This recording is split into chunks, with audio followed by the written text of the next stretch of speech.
Hey, what's up you guys? It's me, Jose Carlos, aka The Orchid Geek, and in today's video we are going to be taking a look through the lens at one of the tallest and most floriferous Cattleya species around, and that is Cattleya tigrina.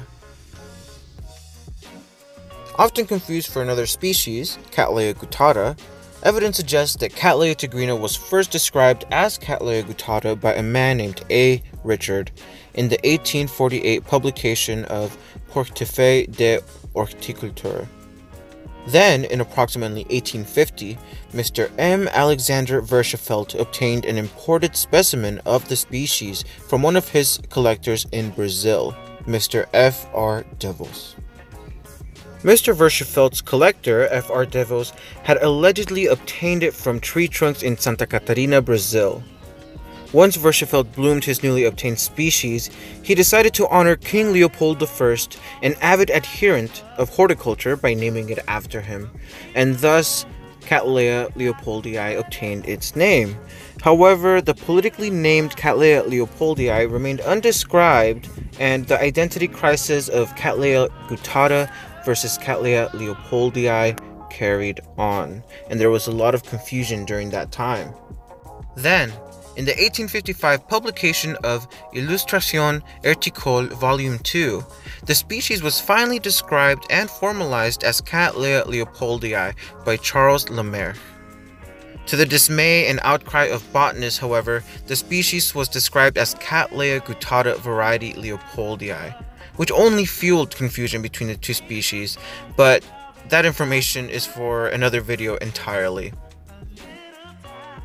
And of course, today we recognize this stunning floriferous species as Cattleya tigrina. Now that we have a glimpse at Cattleya tigrina's history, it's time for us to dive into the big question. What is the culture for Cattleya tigrina?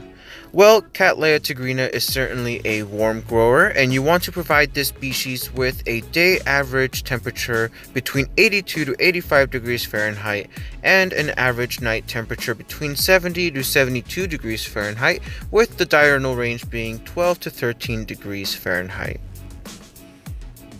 During the winter, you are going to want to provide this species with a day average between 73 to 75 degrees Fahrenheit and a night average between 60 to 61 degrees Fahrenheit, with a diurnal range of 13 to 14 degrees.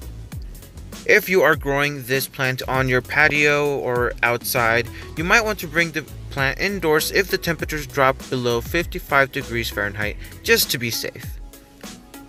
In terms of light, Cattleya tigrina thrives in bright light, and in fact, this species receives the highest amount of light in the winter in its natural habitat. It is important to provide this orchid with 3,500 to 4,500 foot candles and provide it with excellent airflow as well. Let's go ahead and take a look at how often you should water this species, and I have mentioned this before in previous videos, but I will go ahead and do it once more. Watering depends on where you are located geographically, as well as what kind of potting media you are using. Now, day-to-day temperatures are definitely something that you want to take into consideration when you water this species, but for the most part, you want to water it once a week and allow for the media to dry out in between each watering. During the summer, it will be very common for you to water twice a week and maybe 3 times a week, depending on how fast your plants dry out.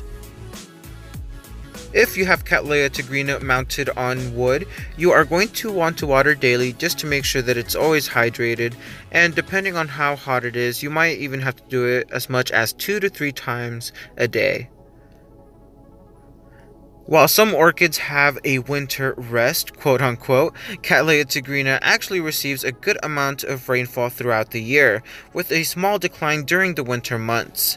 And although this species still receives plentiful amounts of water during the winter, plants in cultivation may be watered less during this time.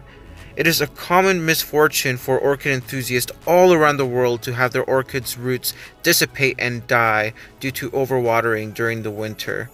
So please, be sure to keep an eye on how fast or slow your plants are drying out and water accordingly.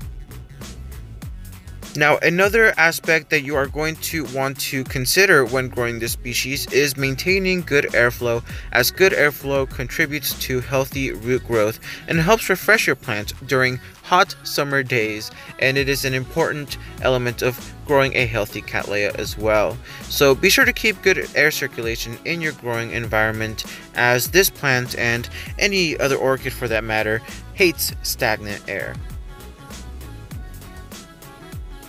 In terms of repotting, since Cattleya tigrina is a bifoliate species, it is important to repot just as new root tips begin to develop in order to allow the plant to establish itself in its new media.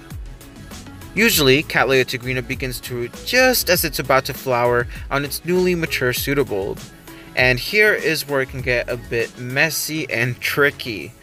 You may either repot when it's blooming or about to bloom, although you might stress the plant out and witness a poor flowering, or you can wait for the second flush of roots, which typically emerge a few weeks after it has been done blooming. If you decide to wait until after your Cattleya tigrina is done blooming, you will have to be careful not to damage any of the new roots that have already begun to develop, which can be a bit nerve-wracking. If you find that any of the roots have already attached themselves to some of the plant's old media, you may carefully remove as much as you can, and it's completely fine to leave a few pieces behind on the roots, because you ultimately don't want to risk breaking any of those gorgeous new roots just to get a piece of old bark off.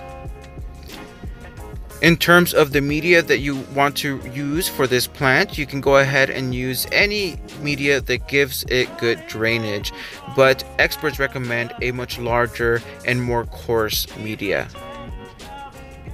Lastly, you want to fertilize this orchid using 1/4 or 1/2 recommended strength, and fertilize once a week if possible. And that concludes our look through the lens at Cattleya tigrina. I really hope that everyone enjoyed this video. If you did, feel free to give it a thumbs up, comment, and also subscribe for some more awesome orchid content. And if you want to keep updated with what's currently blooming in my greenhouse and in my orchid collection, as well as what's going on with my work, feel free to follow me on my Instagram. I'm constantly posting there and I'm very active. And I can't wait to see you guys on my next video. But until then, peace.